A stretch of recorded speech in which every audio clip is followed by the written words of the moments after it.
Alright, magandang umaga na ho sa lahat natin ng mga viewers Luzon, Visayas at Mindanao all over the world. Welcome naman sa ating panibagong video, panibagong reaction, mga ka-action, mga kakampeng. Eto na ho, gusto ko lang ho na i-share ho sa inyo.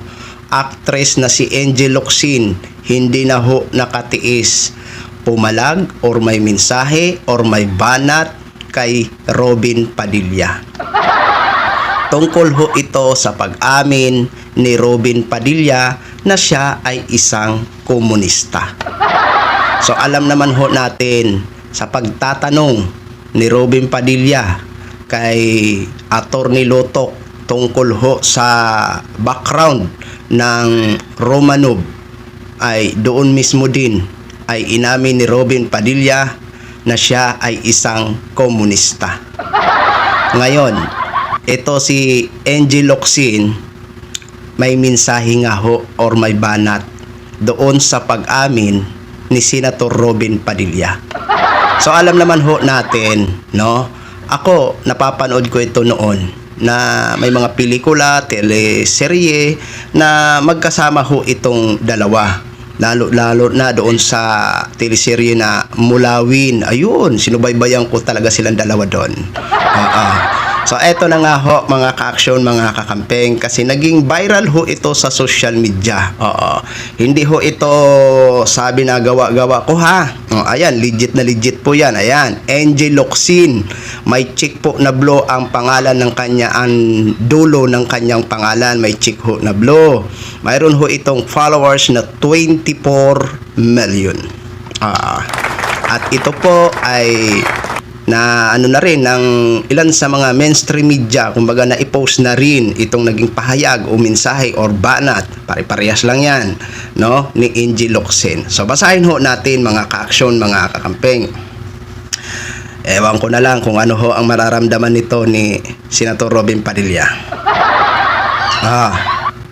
Noong mga panahong magkasama tayo, madalas mong ikwento yung panahon na namundok ka at nag-armas para ipaglaban ang bayan.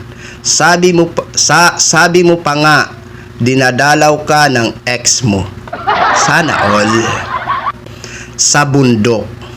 Sa statement mo na to, kahit papano, natuwa akong makita ulit yung dating Robin Padilla na nakilala ko.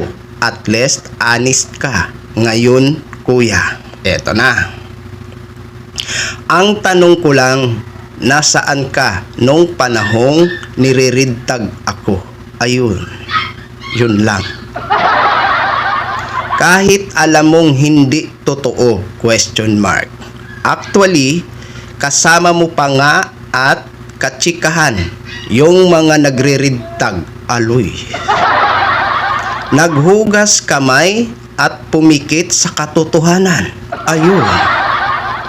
Isa sa mga pinakamalaking dahilan kung bakit ka binoto ng maraming Pilipino ay dahil inaasahan nilang magiging matapang kang boses. Para sa mga kapatid nating Muslim, pero bakit parang mas ipinaglaban mo pa si Kibuloy? Question mark. Naniniwala ka ba talaga na siya ang appointed son of God? Question mark. Isa ka sa pinakamakabayang taong nakilala. Ikaw si Andres Bonifacio, kaya nakakalungkot pag nakakabasa ako ng stand mo pagdating sa China. Hindi ito ang Robin Padilla na nakilala at hinangaan ko. Kahit paano, alam kong halos pareho tayong landas na dinaanan galing sa hirap, magtrabaho ng maaga, tinangkilik at nakapagpasaya ng mga tao.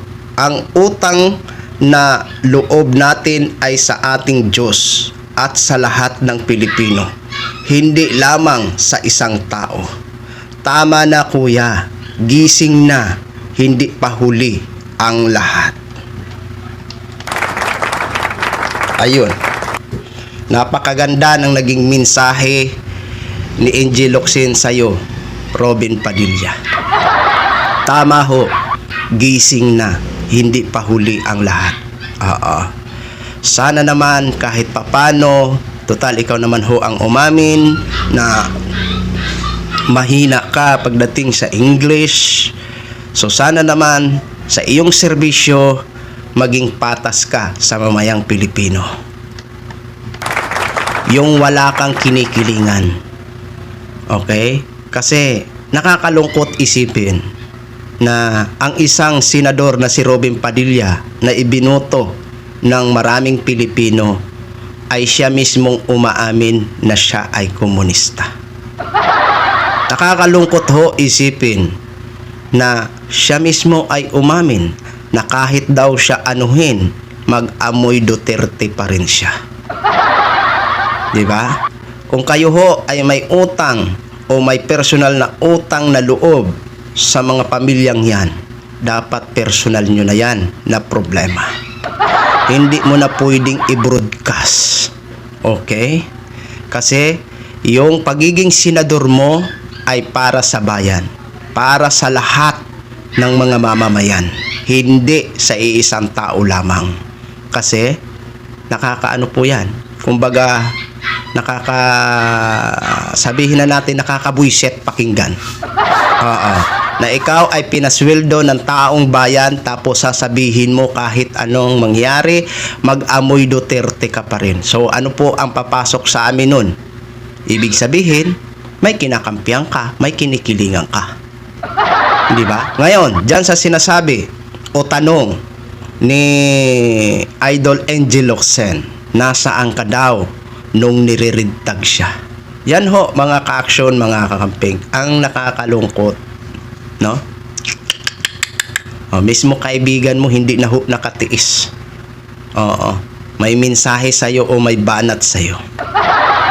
Kaya Senator Robin, gumising ka na kung ano ang katotohanan. Maging pantay ka, ha? Kasi nakakahiya ho bilang ikaw ay isang senador, no? Na umaamin na kahit anuhin ka dyan, maging amoy Duterte ka pa rin. Diba?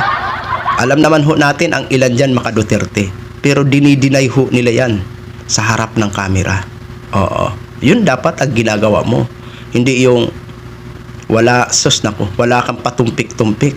Talagang pinagmalaki mo talaga na mag-aamoy Duterte ka pa rin. Diba? Diba nakakahiya? Isipin mo, Robin, ha? Ang nagpapasahod sa'yo, mga mahihirap na tao.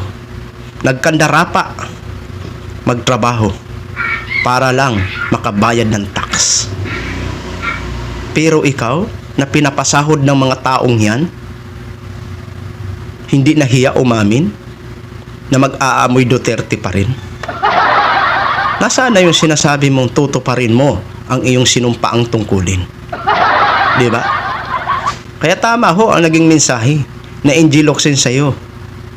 Gumising ka na kuya, hindi pa huli ang lahat. Diba? Eh kung wala ka talagang hiya, Robin, bahala ka na. O yun lang ho mga ka-action, mga kakamping no, share ko lang ho sa inyo yan. Maraming salamat ho sa ating mga viewers, Luzon, Visayas at Mindanao all over the world. Ako po ang inyong lingkod, si The Action Man. Have a good day, everyone!